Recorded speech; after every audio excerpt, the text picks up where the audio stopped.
Well, welcome everybody to another episode of the Married and Bored podcast. fantastic episode we have planned for you today. Yes, guys, we're going off script. What? Yeah. We are going to acknowledge that in the rest of the world, probably, it is the end of summer. Although in Arizona, it is still summer. With 110 degrees and whatever. I'm not bitter. No, not at all. I'm not. I can sense it. But we wanted to do a summer recap of board games we played, and we were like, well, let's have some more fun. So we've invited people. That's right. Who did we invite? We invited the guys from the Critical Encounters podcast. If you have never heard of Critical Encounters or are like new to our show, these guys, we have been on their podcast, I think, twice? Three times, maybe. And they do Marvel Champions content, but strictly from the villain's point of view. And it's called Critical Encounters. Their names are Steve, Daniel, and Mike. And we said, hey, we know you play more than just Marvel Champions. So why don't you come have a conversation about what you played this summer? Yeah, so we talked about just that. So many good games were chatted about, were talked about, and we just had a really good time talking to them, and we hope you enjoy listening to our conversation.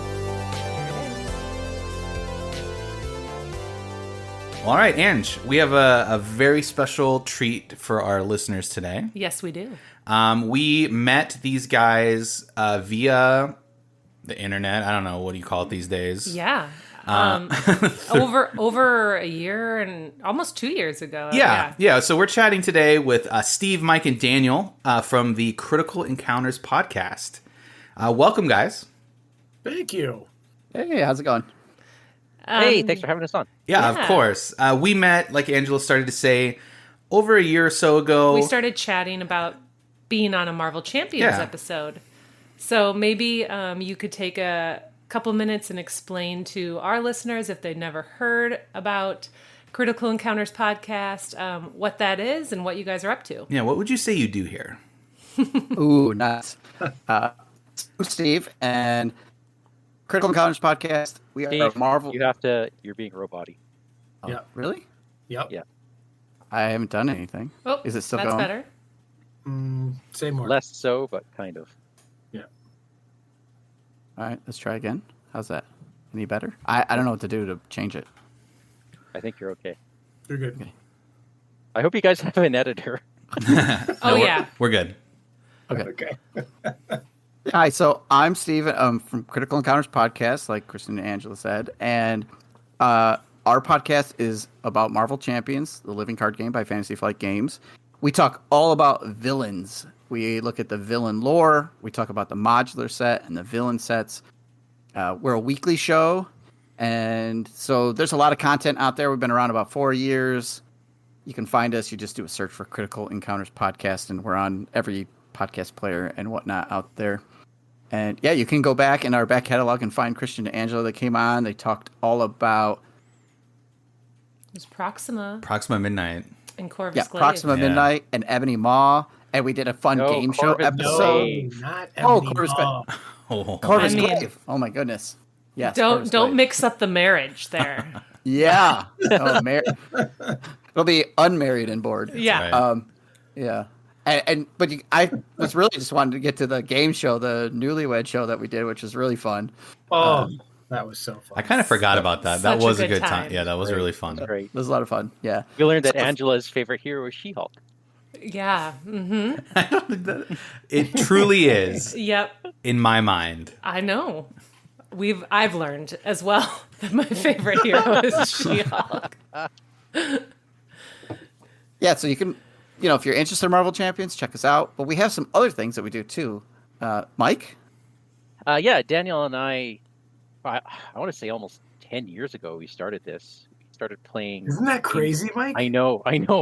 It's nuts. We started playing games on Twitch every Monday night. So we made this show called Monday Night Twitch. And then people started watching us, so we put it on YouTube, and then people still watched us. So we do it, and it's all about just playing games Monday night, having fun. We're a very inviting group. We love it when people come and chat. We bring on different guests all the time, cycling through usually Lord of the Rings and Arkham Horror, the card game. And that's pretty much it. We don't ask a lot. Just have fun and enjoy yourself. Just show up. Yeah. Awesome. Yep. And Daniel, you just Yeah. started a recent endeavor. I did. I started my own show in November. I'm a former English teacher, and I really miss talking about books and teaching literature and all that kind of stuff. So I decided to start a podcast about the Western canon called The Canon Reviewed. Oh, wow. So Wow. check that out. It's available everywhere. Okay. We don't like books. Well, most people don't. Yeah. So that's fun. What I have a couple questions. The Monday Night Twitch, I was going to ask, do you stick to the card games, or Twitch is a video game streaming platform typically, but there's a lot of board game content on there. Do you dabble in anything else, or do you stick to the 2 card games?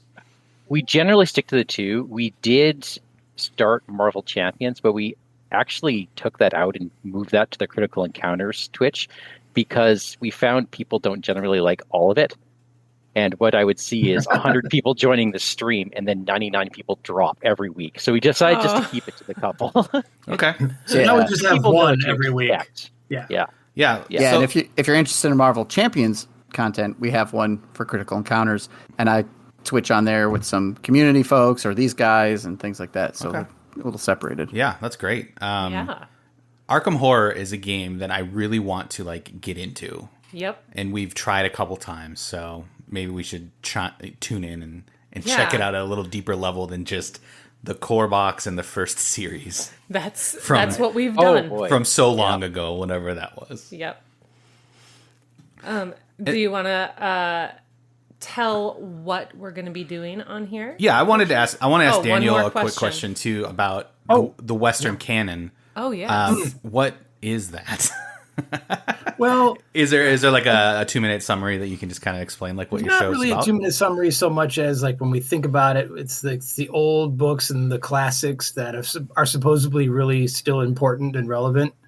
And so I'm kind of gut checking that in this day and age. Do you still need to read Beowulf and things like that? Okay. Yeah. That's great. so- Yeah. In this day and age, the canon, I don't know. There's some troubling aspects to it, but also there's some universal truths that make them still rewarding. So Yeah. I try to be even-handed about it all.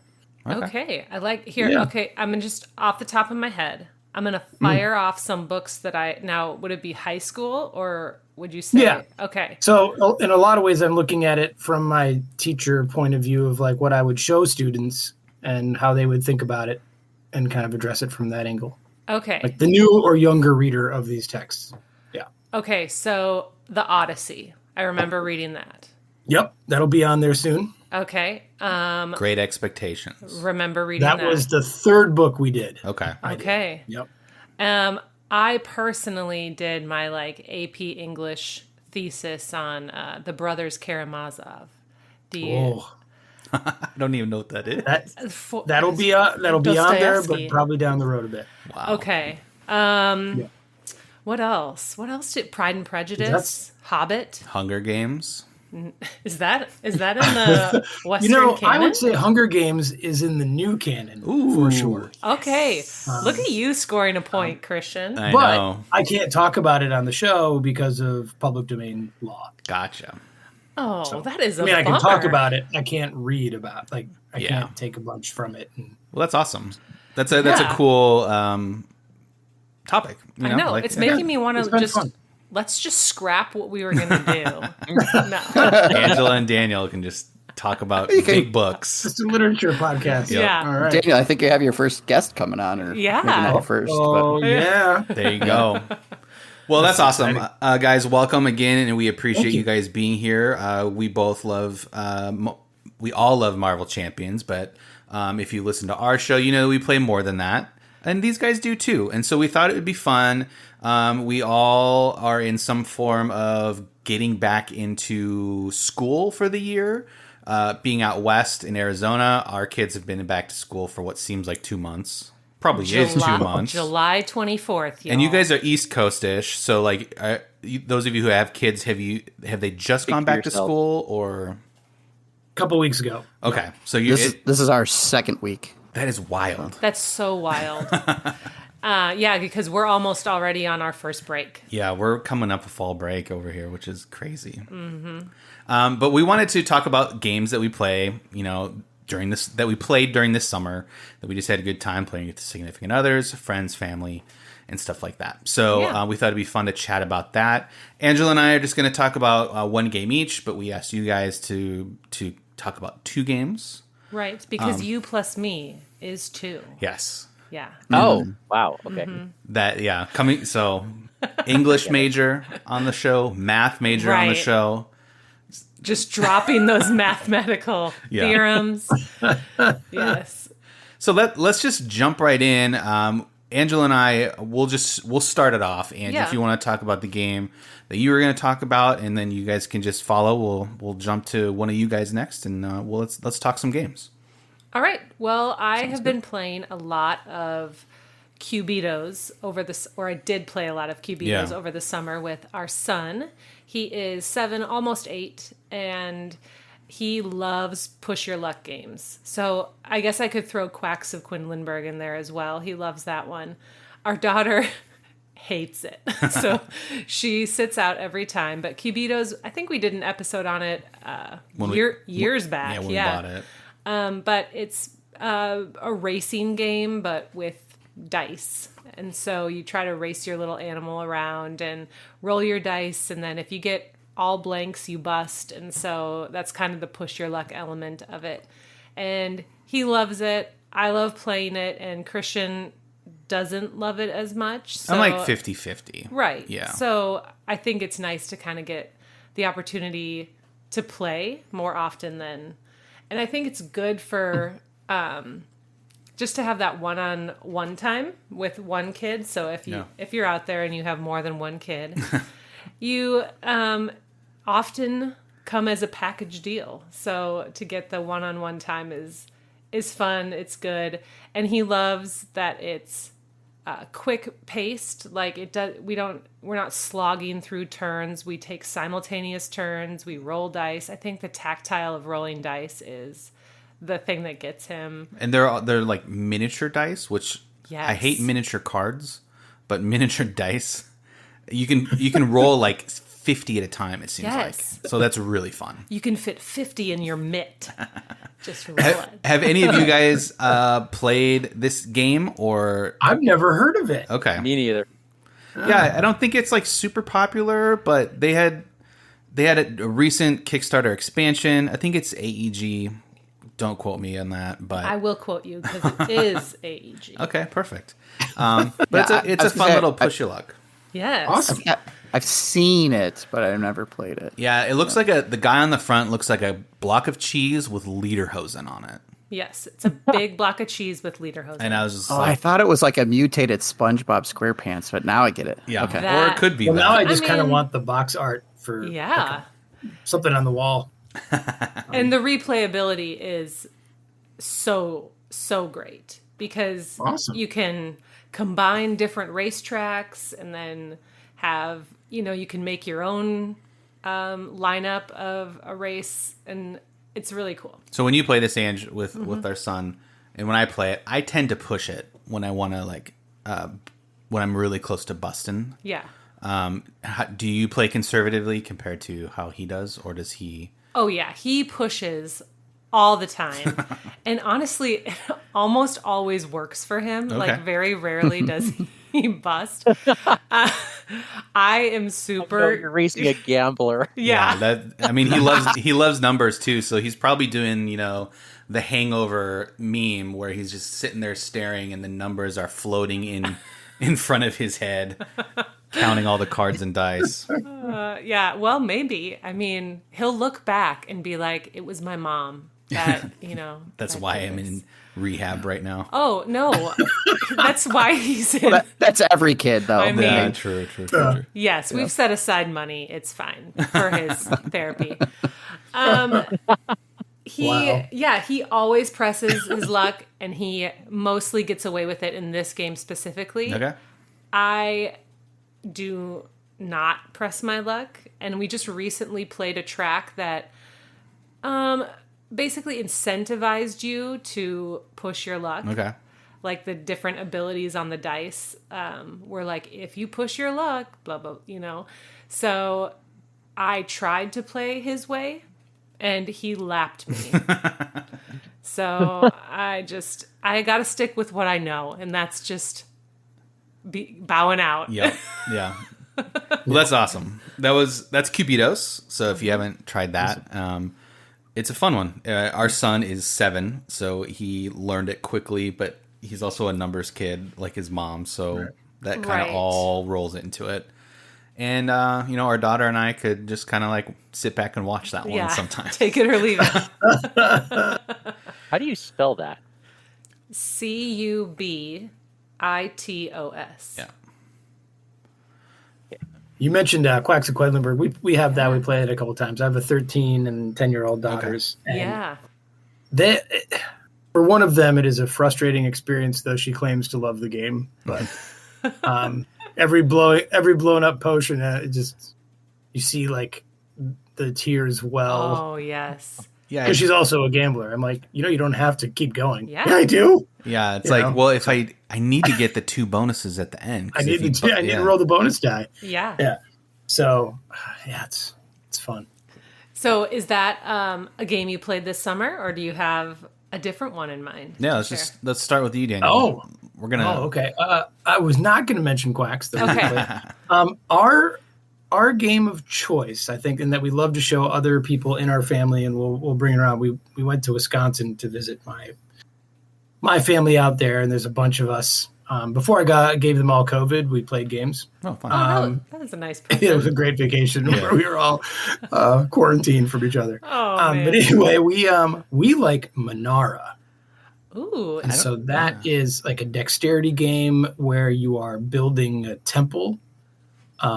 And so you've got these tiles that represent the temple, and there's little colored circles on them, and those circles represent the color of pillars. There's like 6 different colors of pillars that you put onto the tiles and then build other tiles on top of those pillars. And you have to achieve a certain height based on the difficulty of your game. And you draw these Oh. cards that tell you how you have to place them, and they're from various difficulty levels. And it's just awesome. I mean, it's just I have never heard clever, of it. fun. Sounds It's great. cooperative. We're a big cooperative game family.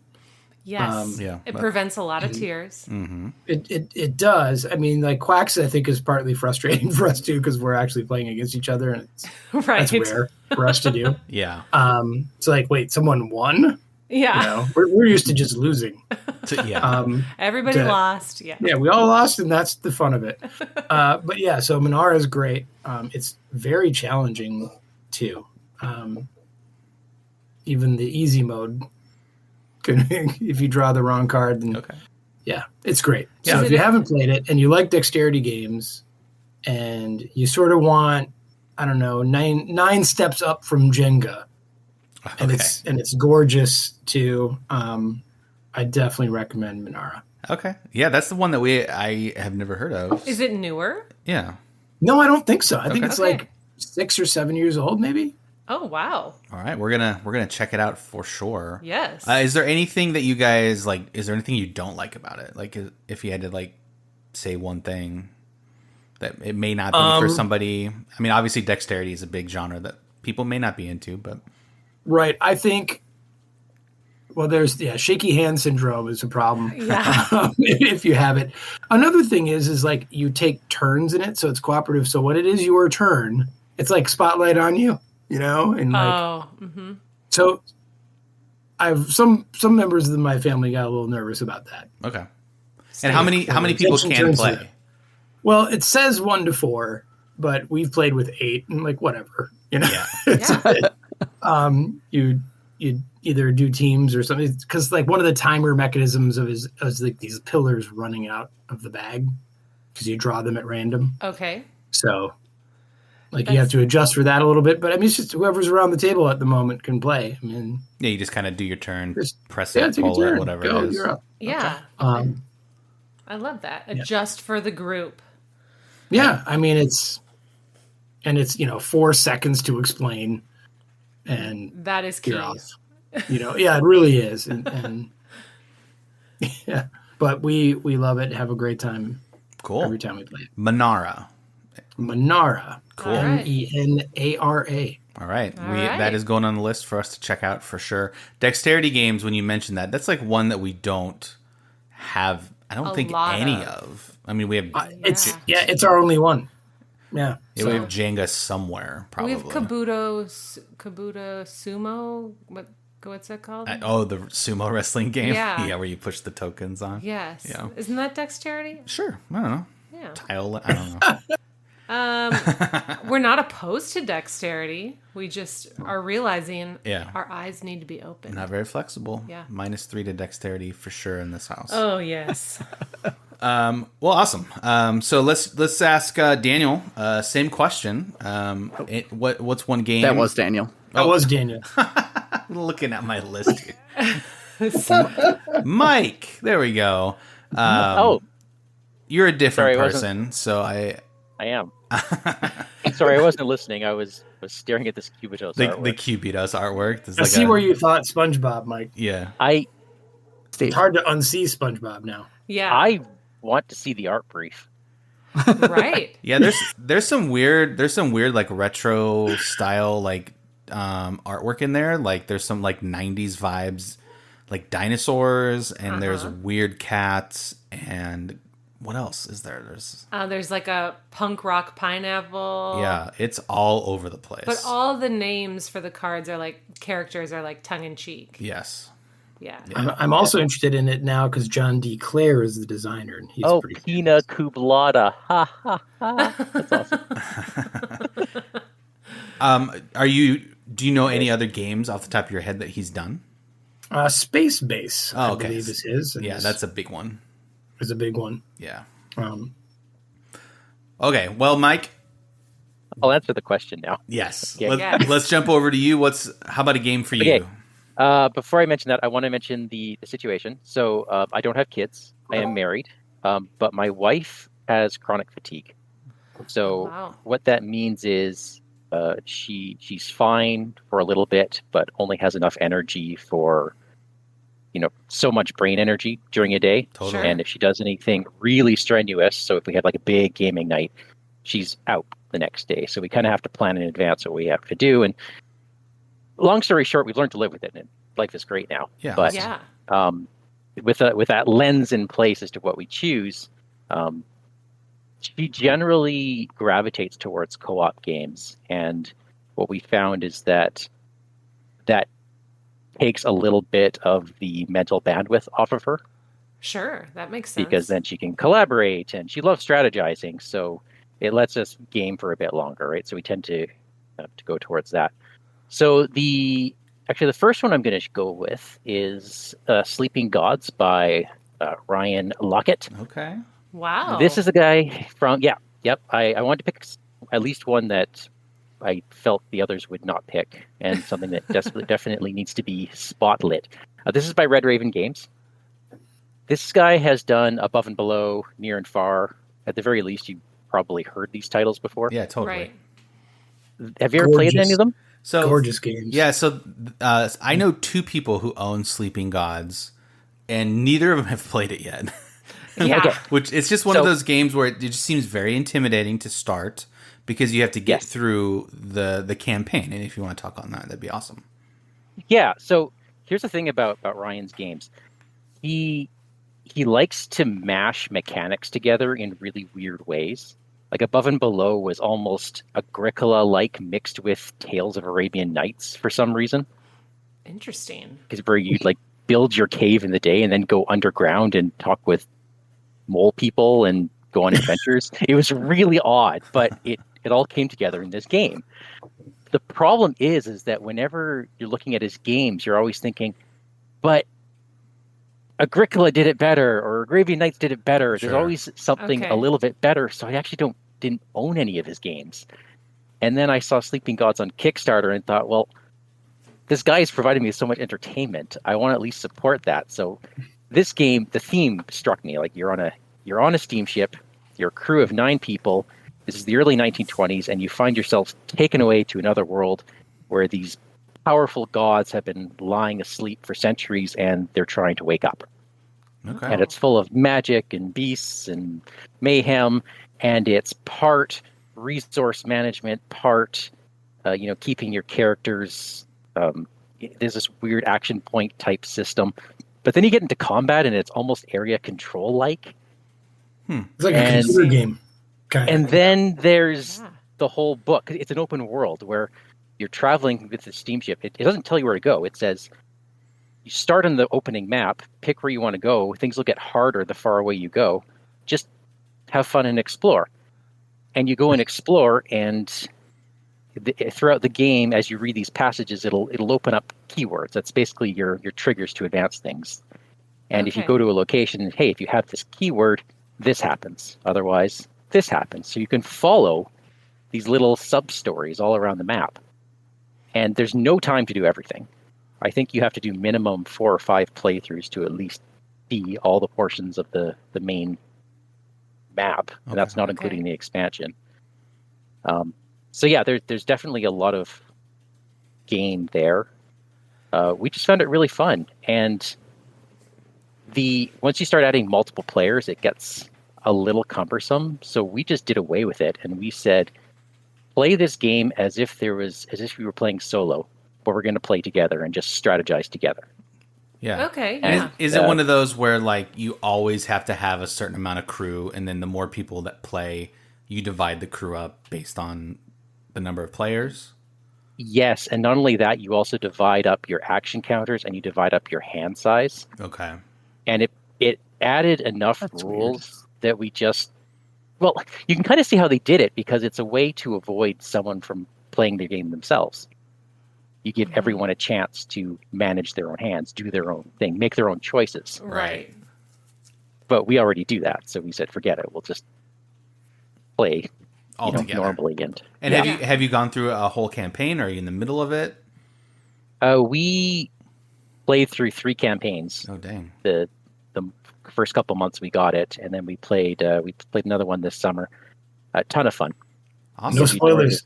No spoilers. No spoilers. Yeah, no Mike- spoilers. Mike, you'll be delighted to know that Mustafa and I just started this. Oh, Oh, nice. I'm With some- anxious with to some hear friends what you of think ours. of it. Yeah. It's great so far. I really like all the systems. And, Yeah. So- and when you play a co-op with Mustafa, it's like, it is like playing solo because he just tells everyone what to do. So it's great. It's his solo game. It's not you. It's- Right. We're just people who roll things and sometimes play a card. No, that's unfair of me. I'm looking at the Board Game Geek entry for it, and the play times says 60 to 1,200 minutes. Yes. Well, Yes. that's a Seems about right. huge, that's a huge gap. that's the whole campaign, Um, right? Yeah. It'd be interesting Yeah. to play a 60-minute version. No, but Mike's right. It's gorgeous, and like, there's really no reason to sort of.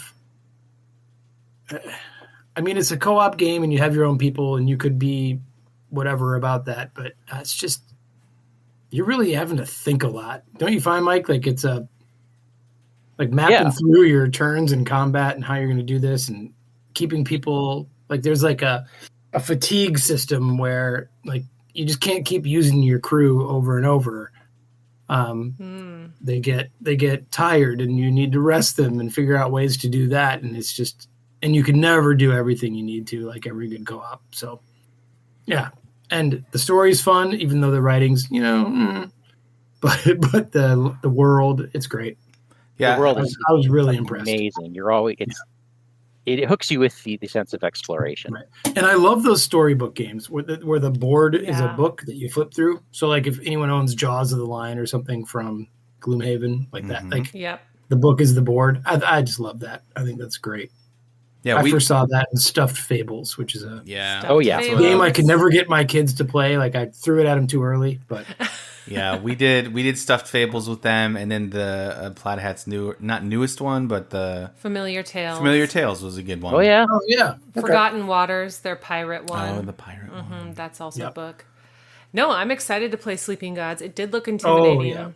Can I ask a question based on what you said about your wife? So, like, how does that work with?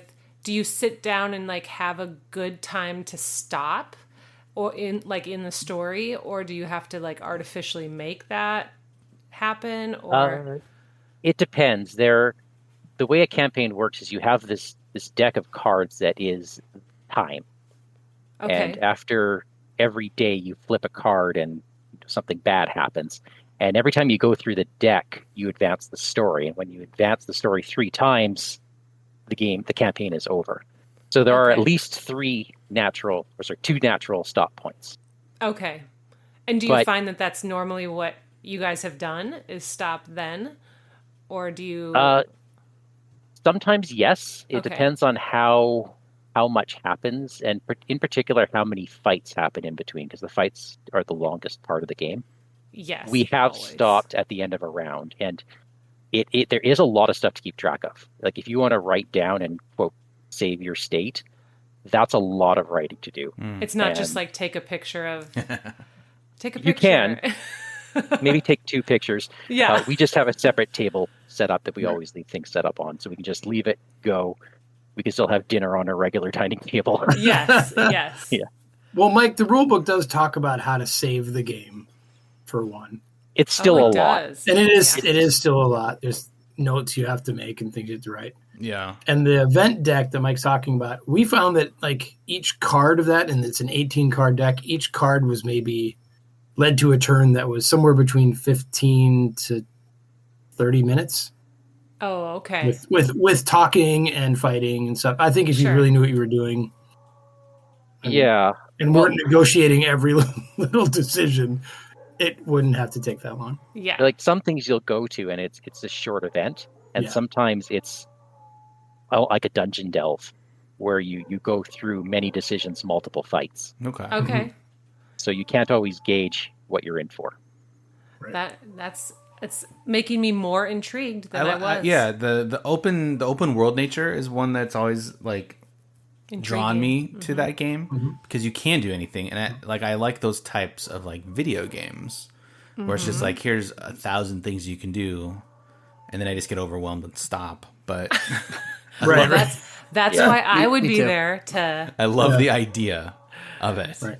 Yeah. Oh, and when you guys play, to all your listeners, if you want to play this game, keep a log of what Okay. locations are looking for what, because you may not want them this playthrough, but 2 campaigns from now, you're going to Oh. wonder, where do I need this thing? Okay, so it's like where do I get the barrels of ale? Like Yeah. remember Yeah. where those are. Okay. Or who wants them? Things Right. like that. Oh, And to think okay. about your too intimidated to start kind of thing with this game, it has a scripted intro scenario Okay.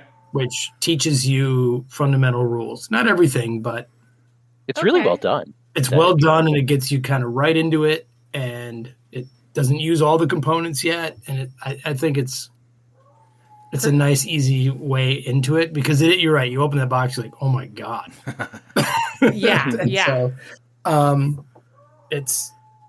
So, that was great, and we were 3-season gamers playing it. Mustafa and a good friend of ours, Gene, and we still needed that scenario. Sure. Like, it was great. It was comfortable to have it.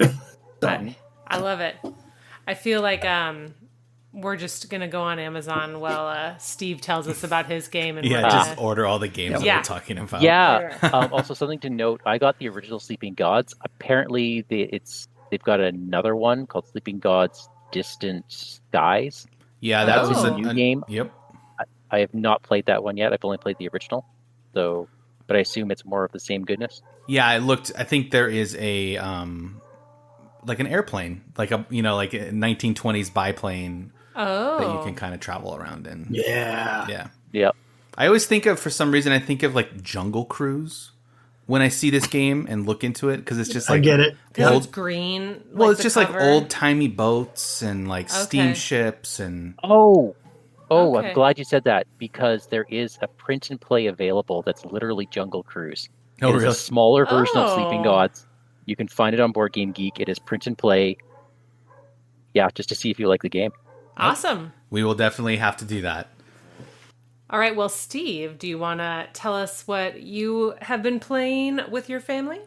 That's a hard act to follow there. This Yes, is. I mean, campaign Sleeping Gods is a huge game. You have a Yeah, lot you to better live not up say to. Uno. Uno. I have this little tiny card game that we've been playing a bunch that is the Star Wars deck building game from Fantasy Flight Games. Okay. Yes. Designer Caleb Grace, who people might know from Lord of the Rings or Marvel Champions. But we picked this up. It's cards, so it's not boards, but the box, it's a head-to-head game. It's a 2-player only. There's some multiplayer rules online where you can play like 4 people, I think.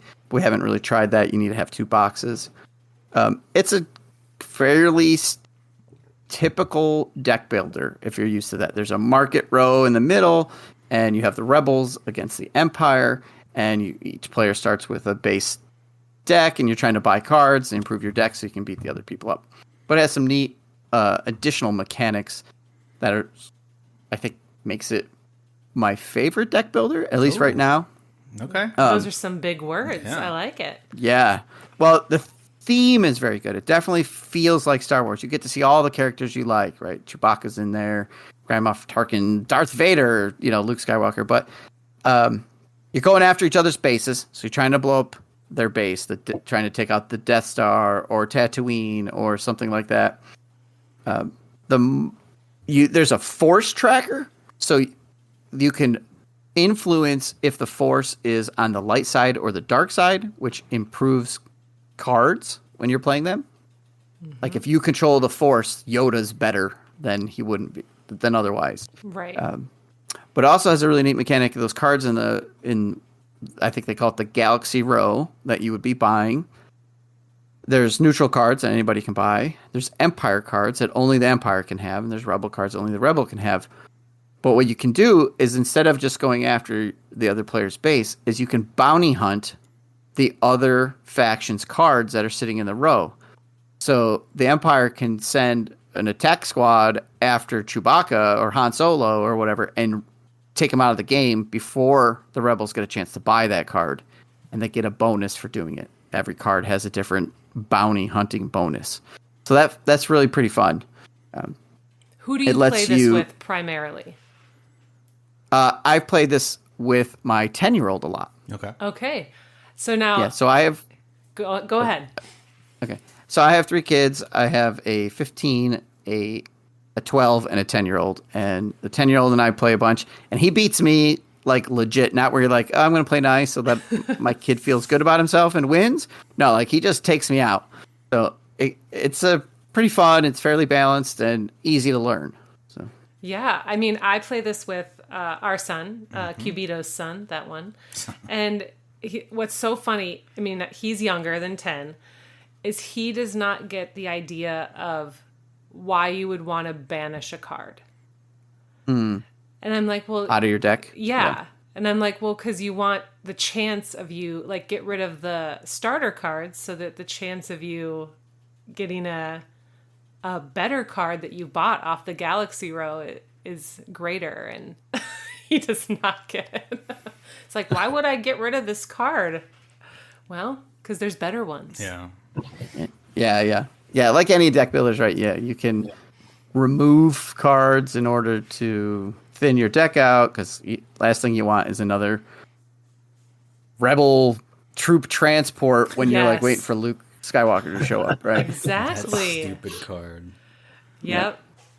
Yeah, I like that game. It's Star Wars, so of course. Rolling Yeah, your no, eyes, of course. We play it on our game night group. Another friend will bring his, and we'll have a couple 2-player games going. Adults, and it's fun. It doesn't take super long. It's easy to set up. Breaks down quick. Yeah. I happened to buy, when I bought mine, it came with free art sleeves from FFG. Oh, cool. So that was cool. Ooh. Yep. So Yes. That's really neat. I like that game because it is quick. I think the only other deck builder that we played a good amount of is we had Clank in space for a while. And Yeah. I liked that was okay, but like just taking the board away and just having the Galaxy row is just so simple.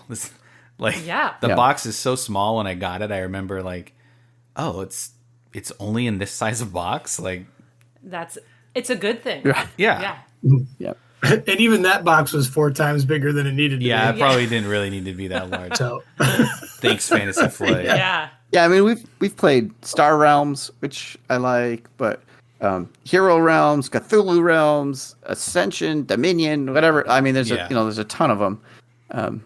This one's the current favorite. It's fun, and it is competitive. So That's true. We Yeah. play a lot of cooperative. We have a regular Friday night group. We play a ton of cooperative games. That's mostly what we play. But every now and then, it's like I just need to beat up Nathan and feel good about myself a little bit. Yeah. Yeah.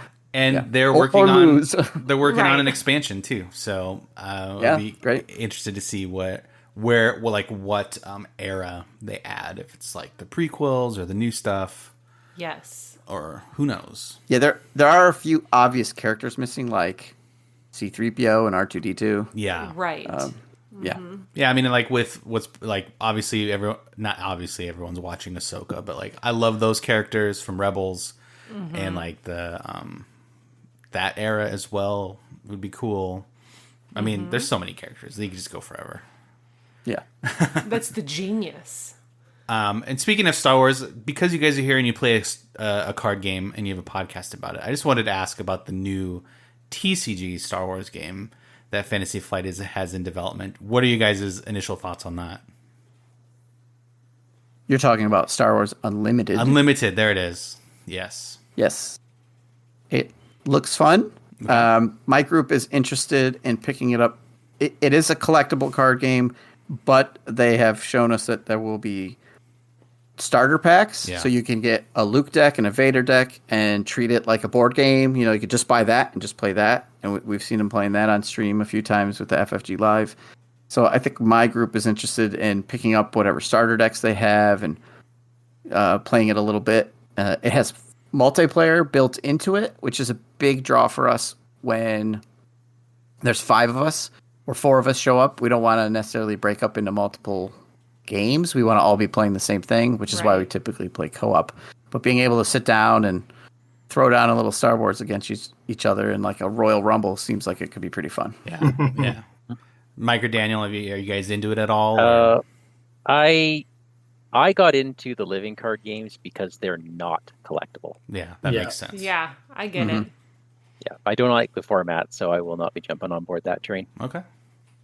Yeah, I I'm probably not. won't either because there's been a demand that I cull the closet of games, and so adding more. And if I'm going to go CCG right now, I'm looking at Lorcana. Yeah. Oh, So- yes. I missed getting on to pre-orders and stuff, and I called my friendly local game store a week before it came out, and I'm like, "Do you have gonna have any of these?" They're like, "Are you kidding? No." They're sold out till 2025. yeah, it's like no one will ever have this. Yeah.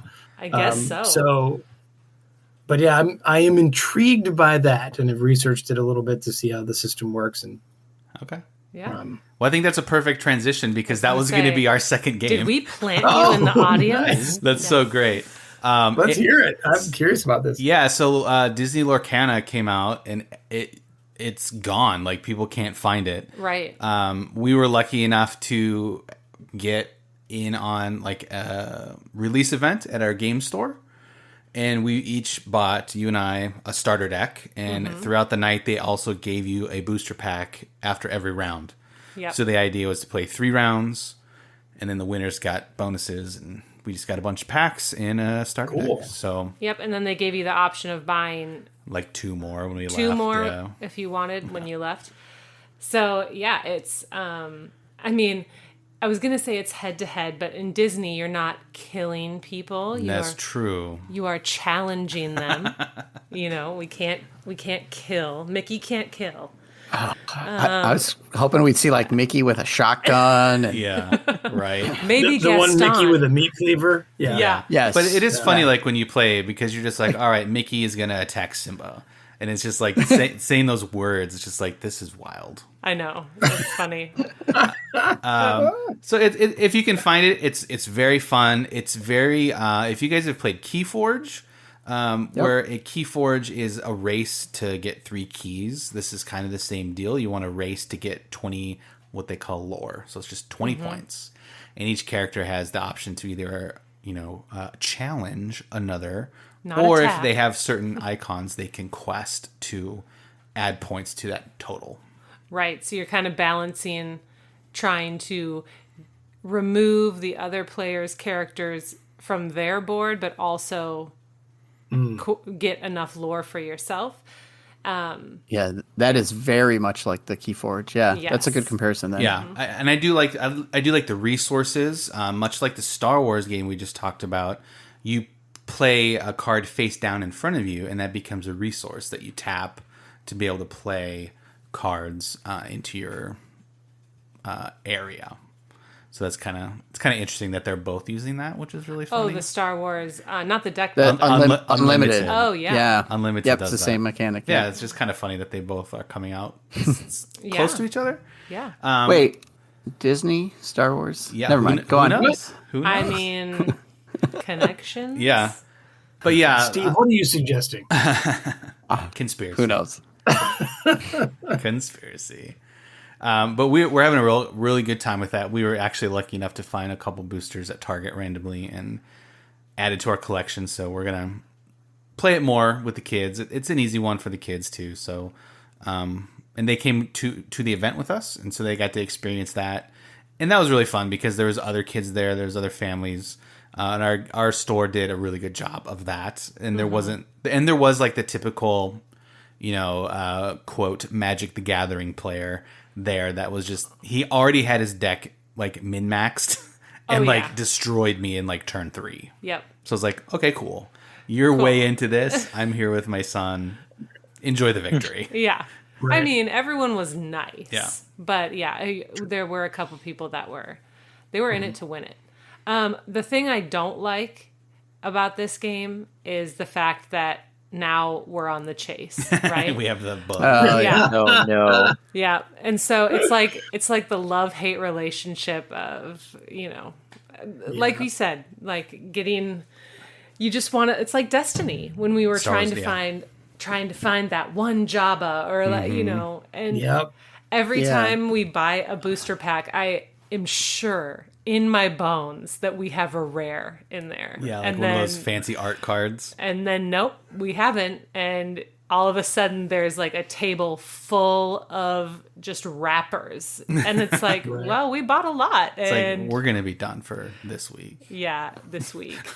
And the crazy Exactly. thing is you do that and you act that way, even though you have zero interest in competitive play.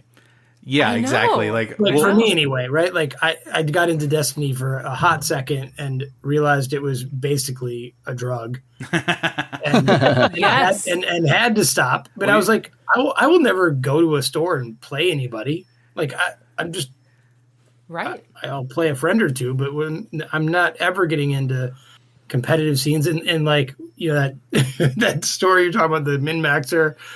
And I'm like, I've already seen like people posting deck lists for Lorcana, and it's like there's 200 cards in the set or whatever, and they use like 5 of them. And I'm like, that's always been my problem with like LCGs and CCGs too. It's like you end up buying thousands of cards and use the same 12. yeah.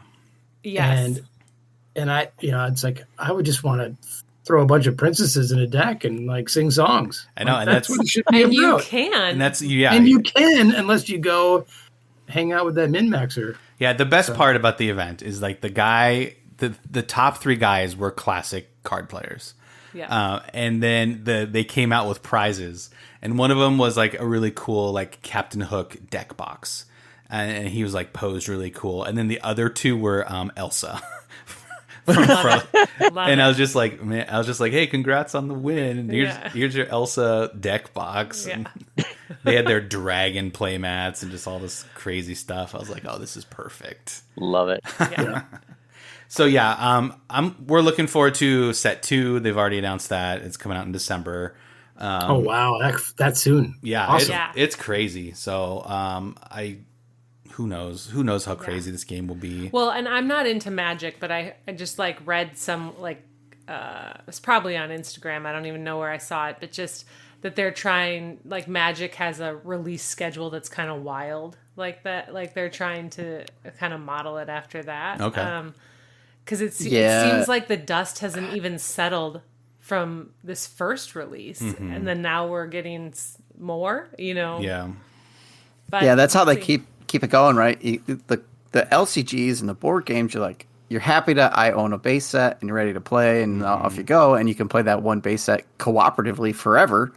Sure. But these ones, you need new cards. You got to change the deck. You want to beat that person, so that they're constantly putting out new sets, and that's pretty much every collectible card game. I mean, how many billions of Pokemon cards exist, right? Yeah. Yeah. We have a few of those in our house too, and our son, I mean, he actually does play the game, but the majority of people who have those cards don't play the game. They just collect. Right. And I hate it, but then I do it. So Yeah.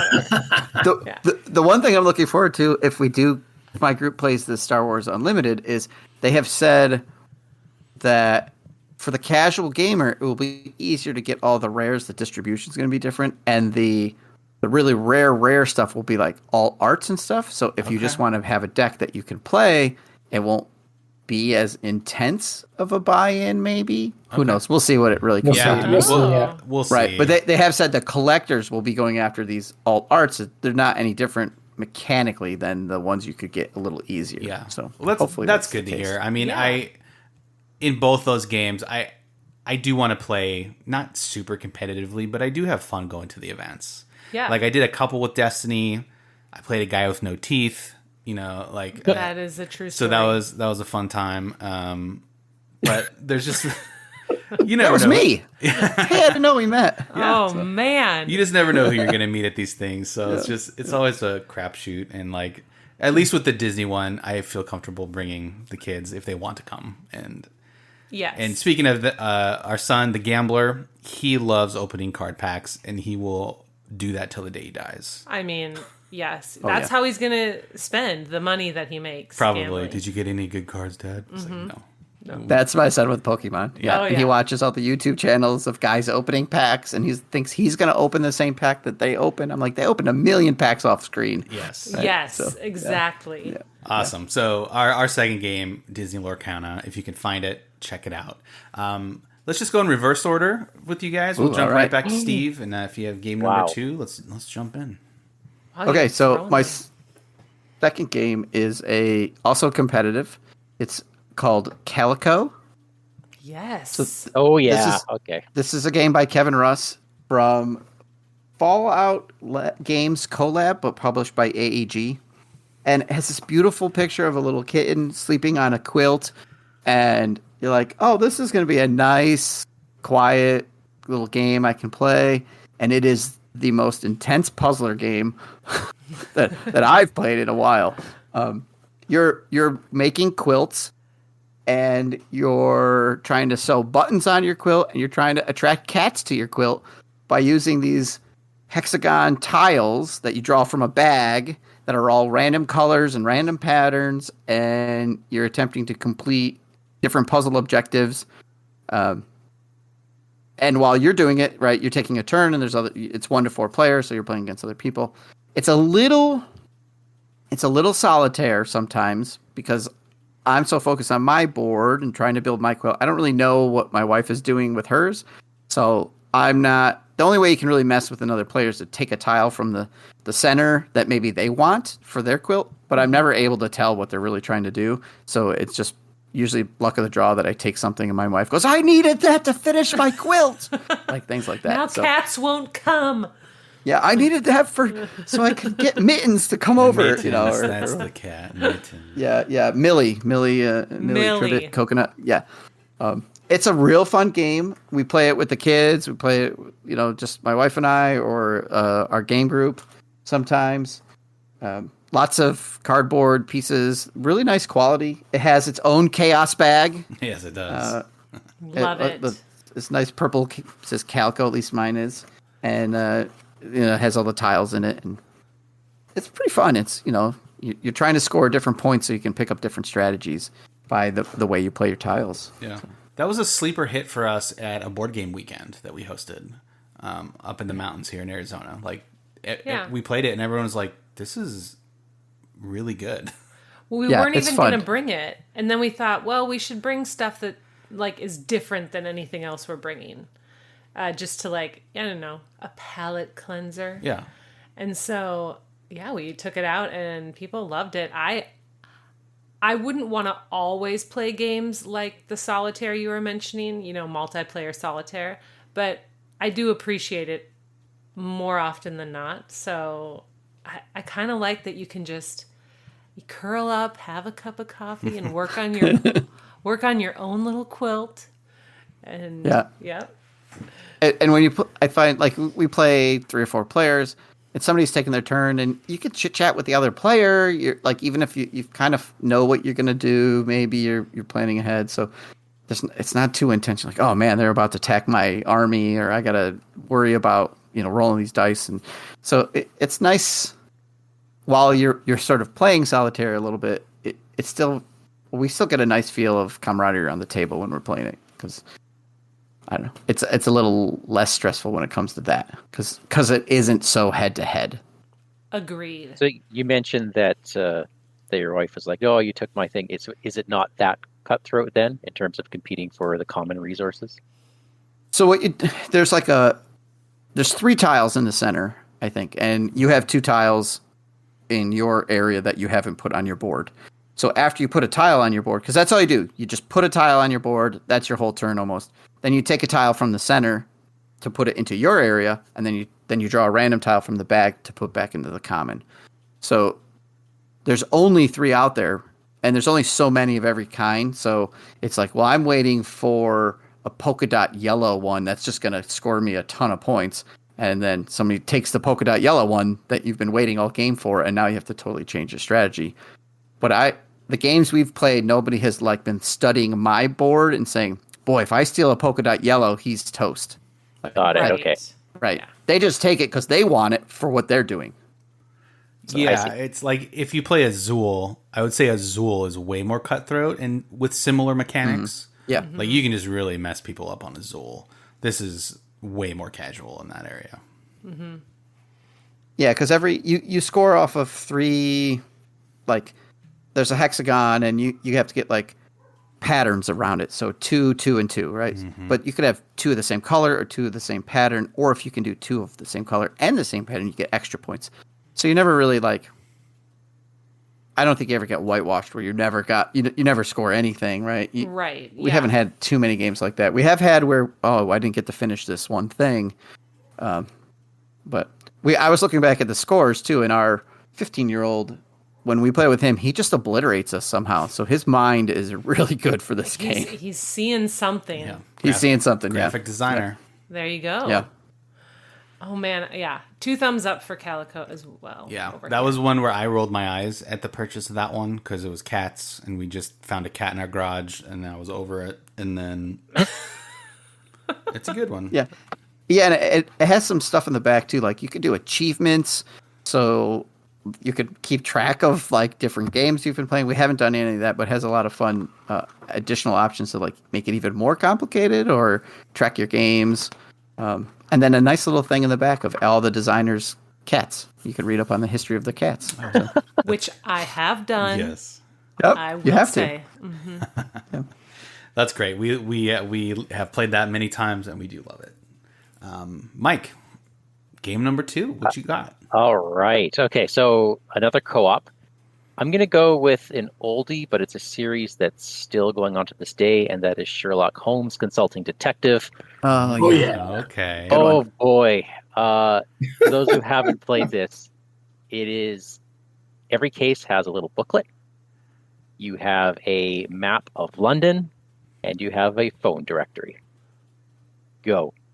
Yeah. And this is the first page gives you, your synopsis. Someone goes to Sherlock Holmes with a problem, and Sherlock says, "Oh yeah, if I could solve this in my sleep, go ahead and do some investigating." And then you can run around London following leads, and the map is numbered, so you can follow the numbers and consult your little case book and see what happens. And then at the end, once you think you've solved it, you get quizzed, and then Sherlock Holmes tells you how much better than you he is, and when you compare your scores. Every time. Every Yeah. time he beats us. yes. Every time. I He have does tied it him in 5 once. turns. I have Yeah. tied him once. Nice. Yeah. Well done. Wow. Yeah, and it's the trick is he always solves the main case in 5 turns, and you get penalized for every lead you follow beyond that. But there's more questions you can answer that he doesn't. So if you can get all of them, Oh. you can, even it out a little bit. It is a fun game, and the reason why I wanted to highlight this one is because it doesn't need a table. Oh, we can interesting.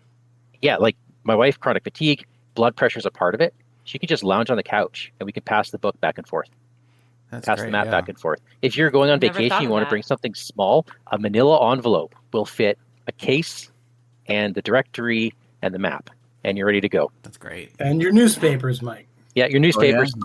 Yep. That's right, your newspapers. Oh, it is Yeah, a blast. I think that game require you start to play it once and you're like, I do not understand what I'm supposed to be doing or how this works, and then you get through it and you finish it, and then you play a second one, you're like, all right, I understand, let's see what we can do. Like that is our curve to learning that game. It's like Yeah. the first game was like we're like 45 turns in, right? Like we still not sure, like we got to go back to the fishmonger and the fishmonger has nothing to do with it whatsoever, right?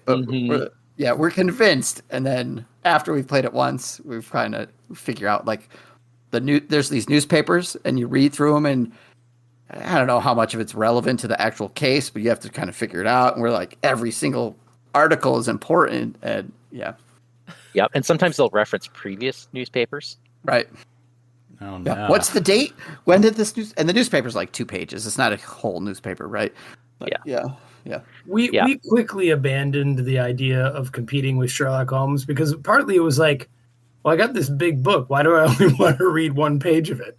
Yeah, we did the same thing. Exactly. Yeah. And so it's just like, let's take our time, get every question right at the end, and talk to everyone. Yeah. we now make our decision partway through. We'll follow a couple leads and be like, is this going to be one where we just race him? Or are we really going to take our time, right? The game lets you do that. Yeah. Yeah. So for those who haven't played it, the original is Sherlock Holmes. It's been re-released. It's called The Thames Murder and Other Cases. Really, really good. I also really like the Jack the Ripper and West End Adventures. That one, not for kids, because it is historical. Okay. Oh, wow. They do not sugarcoat it. It is what it is. Great, but not for young kids. The rest of them are pretty much they're a lot more kid friendly. Yeah. Yeah, we had There's like the Baker Street regular one for a Yeah. short minute. Baker Street Irregulars, that one's pretty good.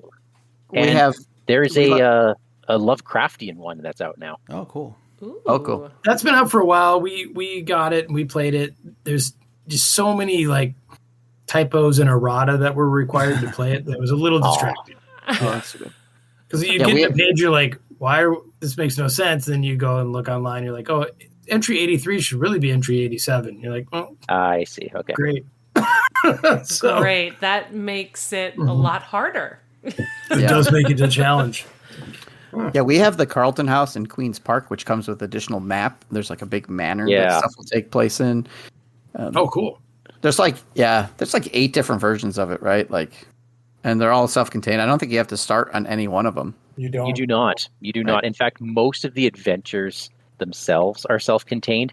The only ones that follow a specific order are, I think, a couple of them in the Carlton House Yes. and the Jack the Ripper series of 5 at the beginning of that box. Everything else is standalone. Well, cool. Yeah. Yeah, we recently gave that to our copy of the Baker Street to a friend of ours, and they are loving it. So like, Yeah. it's really cool to hear that other people are enjoying that one. Yeah, and we just saw them, so we were like, "Oh, that's great that you're loving it." So are you like beating Sherlock? And they're like, "No, Not at all. just No. loving it." Yeah. Yeah. Yeah. Go And then- for like get above 0. Get Yeah. above a Right. score of 0 for your first playthrough. Yeah. To And- love the Yeah. game requires you don't care about Sherlock. Exactly. Yeah, I wish we would have think- realized that. Well, it's hard for me to play because I just need a perfect, like, I just need yeah. to beat him. It's like So- an itch I have to scratch. We'll play at like a dinner party and not necessarily pass the book around, but we're like, what does everybody think we should do next? And kind of, like you said, we don't have to sit at the table with dice and all that kind of stuff out. It's one person might be tracking some things or writing things down. But that can be fun. And the kids get involved in it. And, I think you should do this, or we need to go there, and things like that. So That's a good point. I never thought about not needing a table. And then my mind goes, now every couple has a new thing to do in bed. Oh gosh. Because, long car ride, the person riding shotgun can be reading the book. there you go. Yes. Yeah. Love it. Maybe we'll have to revisit it. We'll borrow it back from Nick. Back. Nick, if you're Yeah. if you're listening, I need it back. We need it back Get them to now. buy a different one, and you can just borrow theirs. Yeah. Okay, there we go. Nick, not really. You can have it. Well, that's great. That was one of the game. I never thought anybody would mention Sherlock. So that's awesome. Like, it's a game that we haven't played in so long. But I it's, think our it's fun to hear about it. experience very much was like We keep losing. yeah. We keep losing Yeah. and we don't quite know what we're supposed to do, And so I think we need to take a new approach. Yeah. Yeah, ignore Sherlock. Just try to solve the case. Yeah. Yes. We should do that. But if And- you had fun and you were playing together, then you were the winner. Oh, look at that. Yeah. Ba-dum-bum. Yes. That's Christian's motto. Just have fun. Yeah. And I need to Well, yeah. win. Play the game you want to play. Isn't that what you say, Mike, all the time? That's right. Play Yep. the game That's you your want to play. mantra. No. All right. Who is ending it? Ending our... No, is it the last one? Yeah, no, it's Daniel. Daniel. It is. Let's wrap Is this it where I up. get to talk about 17 games and you Yeah. just roll the credits? Let's do Okay. it. Yeah. Well, here's the sneaky thing, because they said 2 games each, but we managed to sneak in Arkham Horror and Lord of the Rings. So many games. And, I mean, Oh, yeah. We're just Star Wars talking. Unlimited. Yeah. Yeah. Yep. Yeah. I was going to talk a little bit about how this was the summer we introduced the girls to trick taking games, but they can't really buy those, so we taught them Hearts and Pinochle and Yeah. Bid Whist. But Oh, that's a good the game I honorable want to mention. talk about is a game called Concept. Now, Oh, yes! I'm Try- with you on this. I'm with you on Mike, this. I'm gonna probably then lean on you, Mike, to try to describe the damn thing. Yeah. But, Oh, so what you've got? So this is a cooperative game where one person draws a card that's got some items or ideas, or so it goes from like easy to hard on the card. There's like 9 things in each card, and like it goes from things to sort of abstract ideas or like sayings. Now, Okay. the board is just a collection of random images.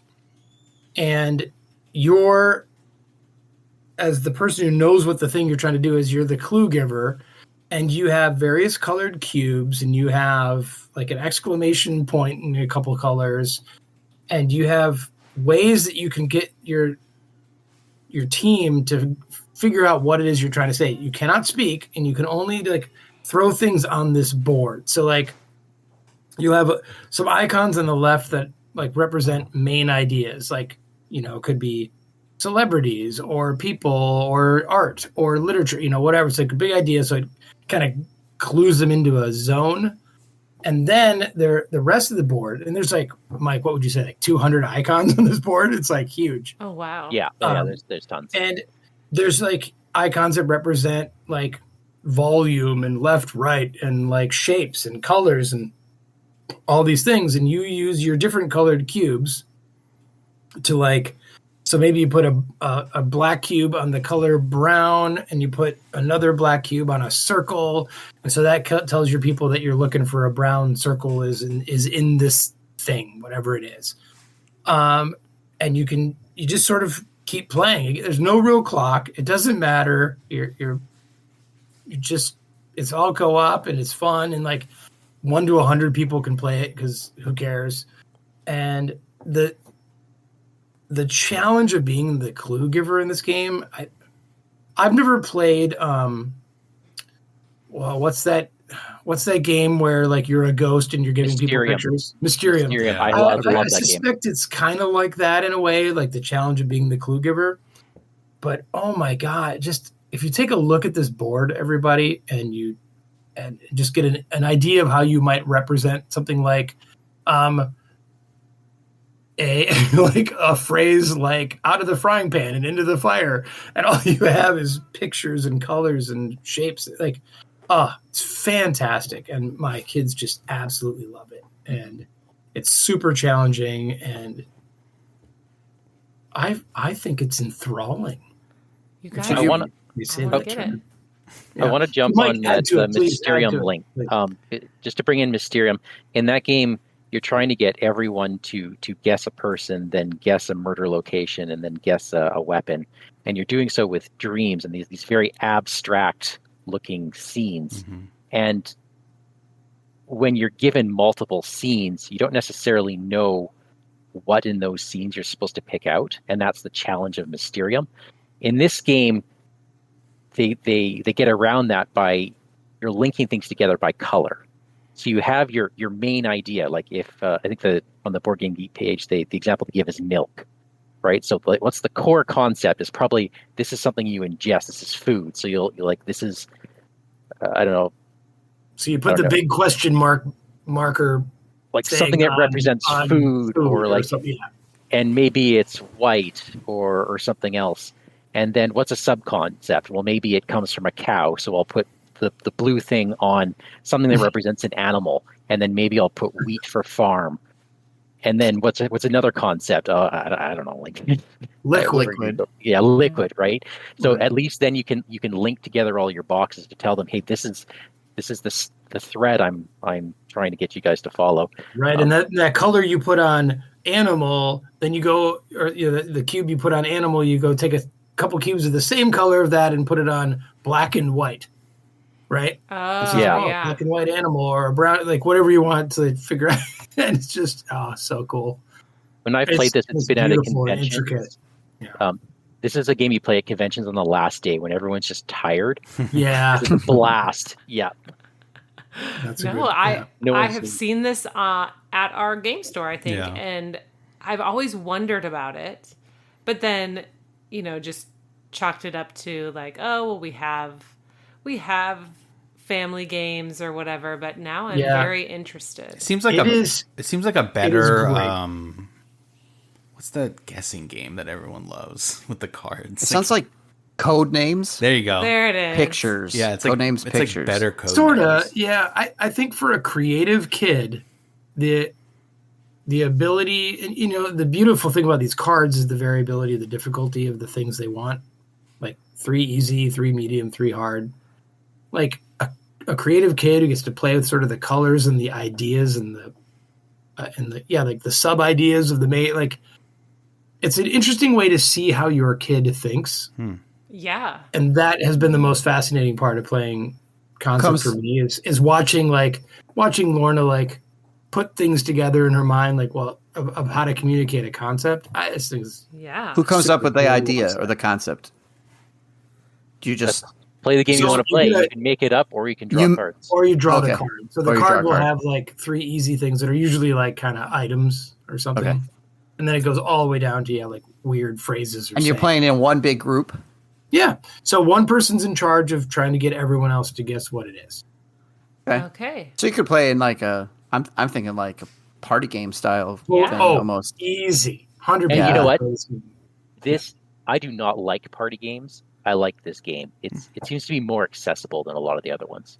Yeah, Yeah. I'm not even sure I would call it a party game. I feel like But you could do it with a group. People could walk in and out Yeah. of the room Well, people as long as walk they're in and clued. out. Yeah, it Yeah. doesn't take much to explain. It doesn't have complex rules that scare people off.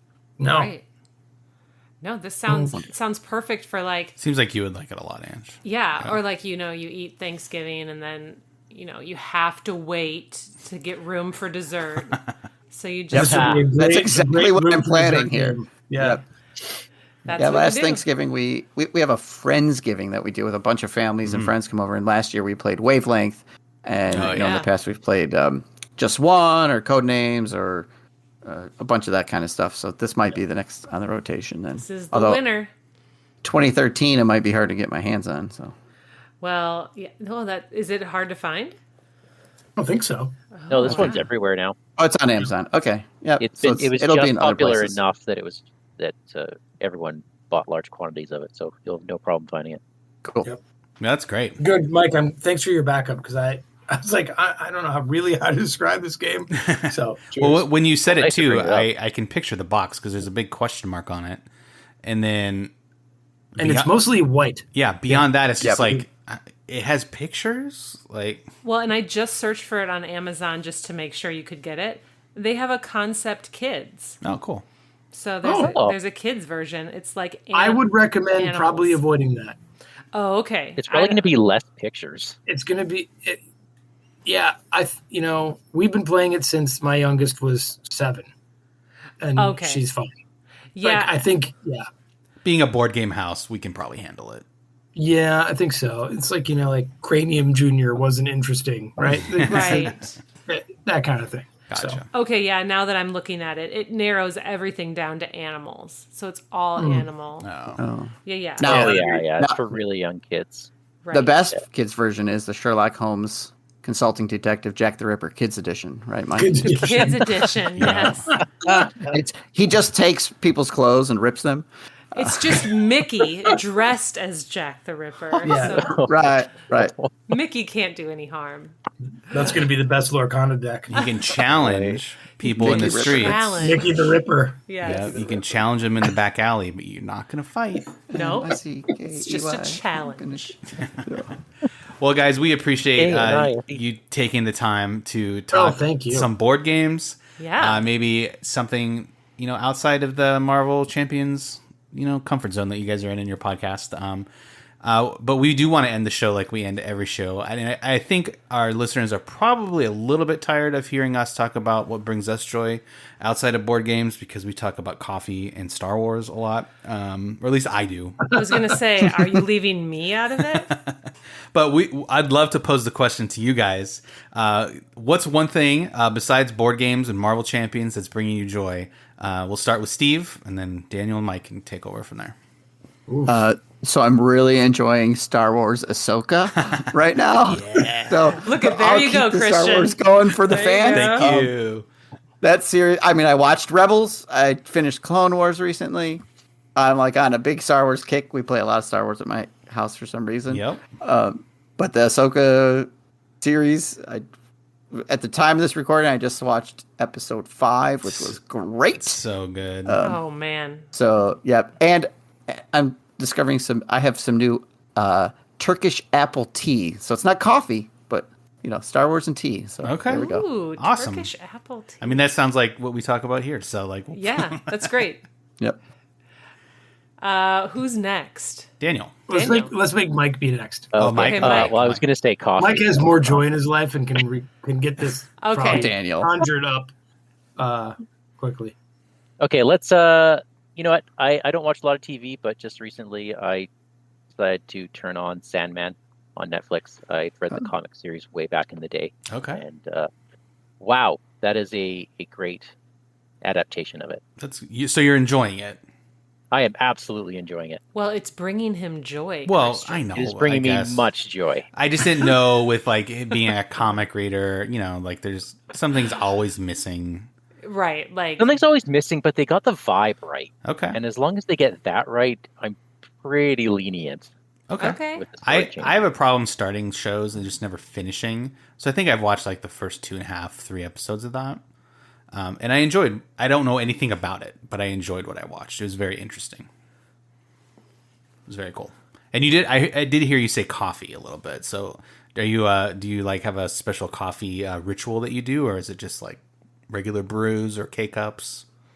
Usually just regular brews, but when I was doing my live action videos, when I was twitching for Critical Encounters on my own, I do it.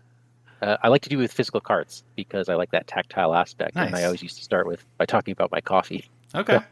I like it. Awesome. It's just, I don't know, it's just great way to start the weekend, right? Just sit down, snuggle with some coffee. Okay, now I'm ready for the day. Let's do something fun. Yeah. Absolutely. Awesome. All right, finally, Daniel. You know, as I was thinking about this, I ended up surprising myself because I thought of the thing. I first jumped to the thing that has been bringing me the least amount of joy. Of course. And then that has turned into the thing that is also bringing me the most joy. So What is it? in the last, I don't, it's been a long time, but it's intensified in the last month.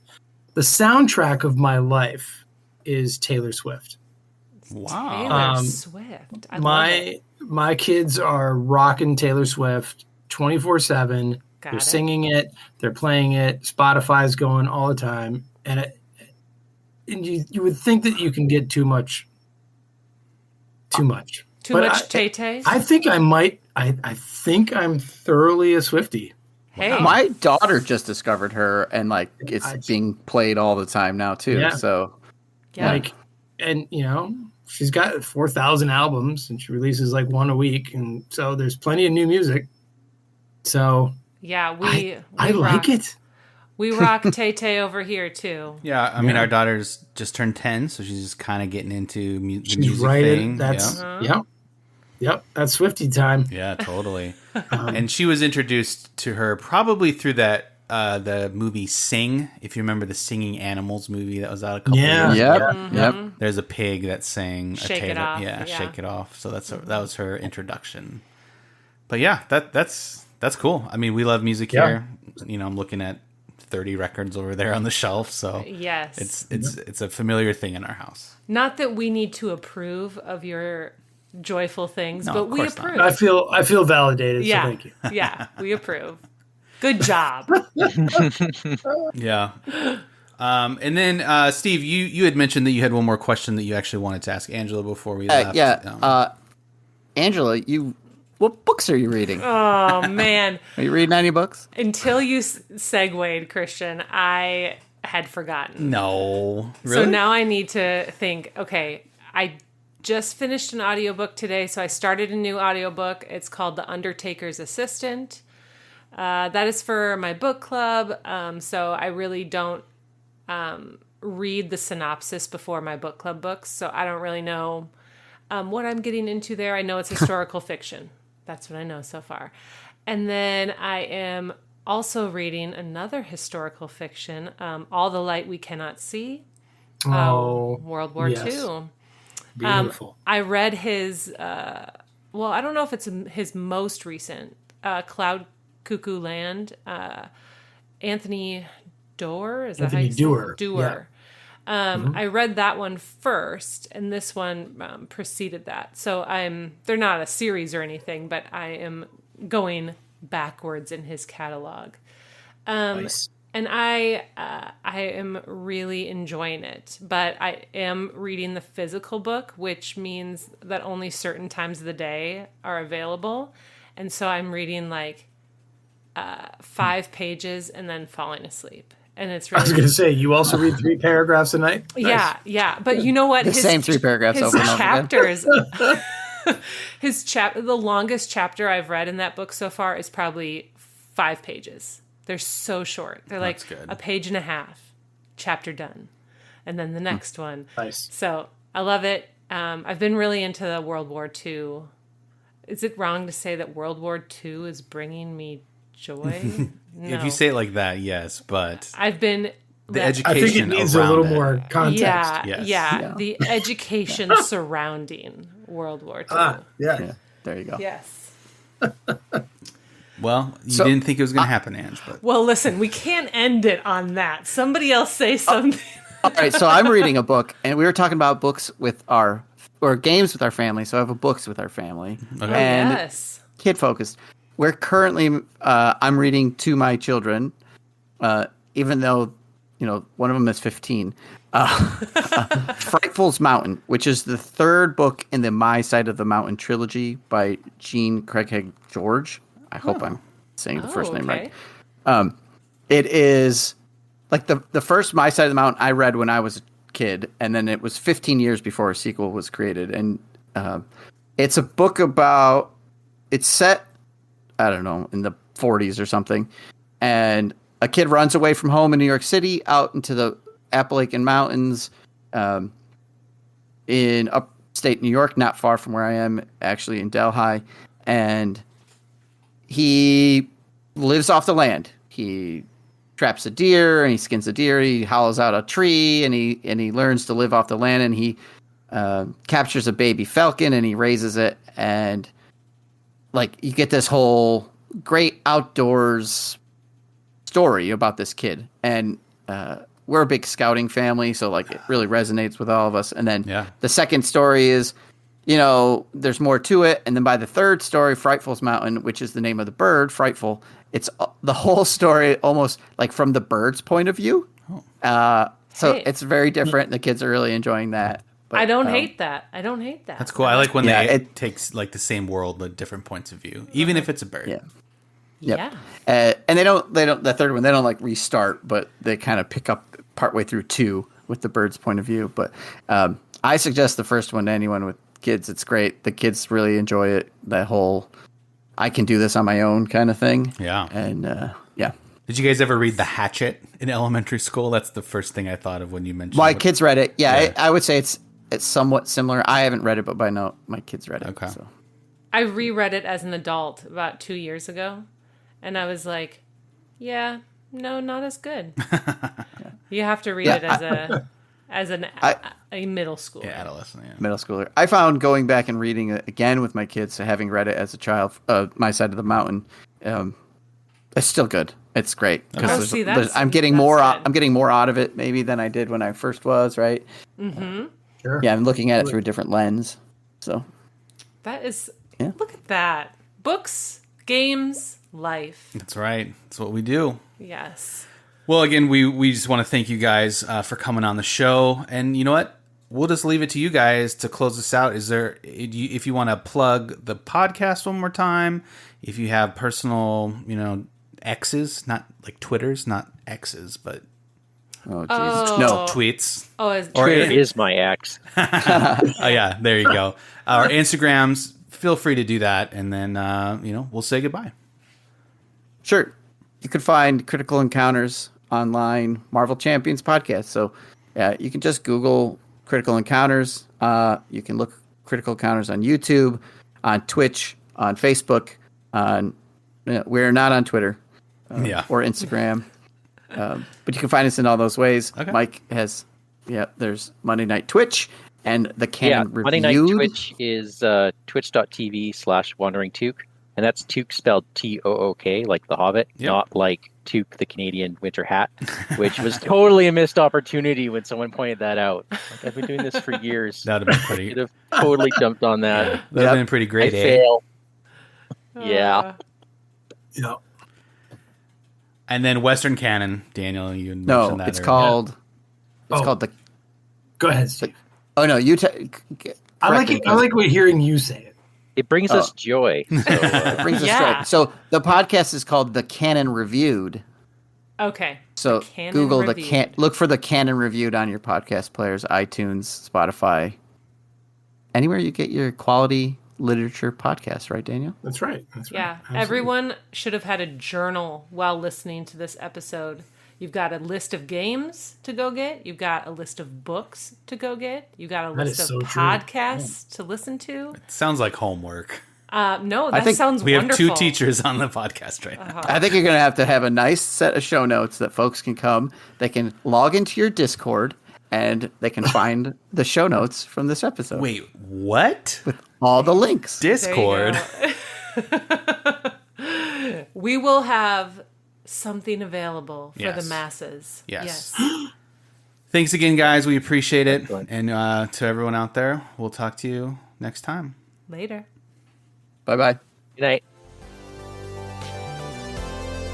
Thanks for listening to this episode of the Married and Bored podcast. If you like what you heard, we would appreciate a review. We may even read it on the next episode. Also, we'd love to hear from you. You can find us on Instagram and Threads as @marriedandbored. Email us at hello@marriedandbored.com. And to catch up on past episodes, head to podcast.marriedandbored.com or wherever you get your podcasts. See you next time.